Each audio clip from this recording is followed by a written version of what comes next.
Have you ever heard a story that seems like a total contradiction?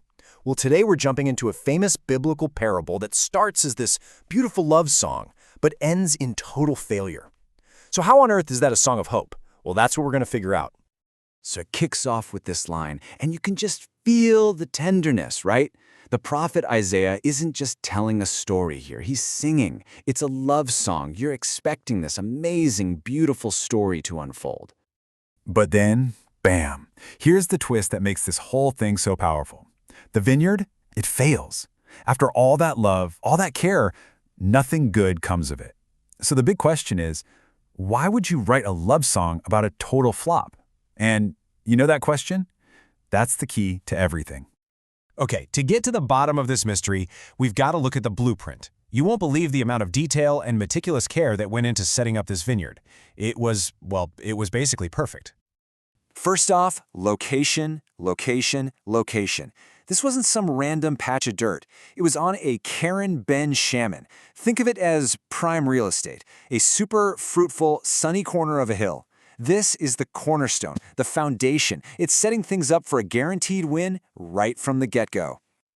All right, so after picking the perfect spot, 3 really important steps are taken. First, he clears out all the stones. Then he plants a super high-quality vine, a serek. And finally, he puts up a fence. Now, every single one of these steps, it's packed with meaning. So let's talk about those stones. This is way more than just gardening, you know? Clearing the stones meant getting rid of all the threats, the enemies, the roadblocks, anything and everything that could snuff this thing out before it even got started.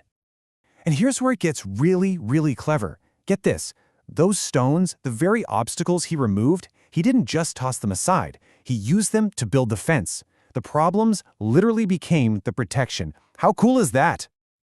So that fence, the one built from all those past struggles, that's the Torah. It's the divine guidance. And it's not a cage, it's a shield. It creates this safe space where growth can happen, built from the strength gained by beating those earlier challenges. And the last piece of the setup puzzle? The vine. It wasn't just any old plant. It was a sorek, the best of the best, grown from a seed. This is all about having a pure, noble heritage. Think of it as having the best DNA, the absolute peak of potential. Okay, so the foundation is perfect, the protection is in place. But we're not done. Now, 2 really important things are built inside the vineyard. And these show us what the whole point of this project really is. What did he build? A watchtower and a wine press. And look, these aren't just tools, they're a statement. They're an investment in the future. They scream, this place is meant for greatness, to be a source of both guidance and something that lasts. The watchtower, that's the temple. But don't just think of it as a guard tower for spotting enemies. No, it's more like a spiritual lighthouse, a beacon of light for the whole world, giving guidance, a connection to the divine, a way to see the bigger picture. And the wine press, that's the end game. That's how you turn the fruit into something that lasts forever.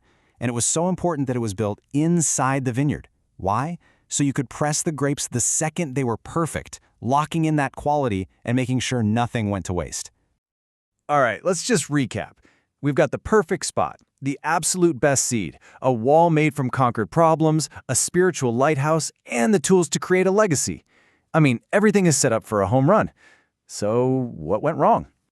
After all that work, all that love, the hope was for these amazing, top-tier grapes, the kind you make legendary wine from. The sky was the limit, really. Instead, it grew wild grapes, bitter, useless.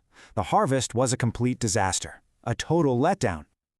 So, here we are, right back at square one. If the whole thing was a bust, how is this a love song? Why would anyone sing about hope when all you got was failure? And here's the answer. It's so simple, but so profound. The song isn't about the fruit. It was never about the fruit. It's about the vine. Just think about it for a second. A bad harvest? That's just one season. It's temporary.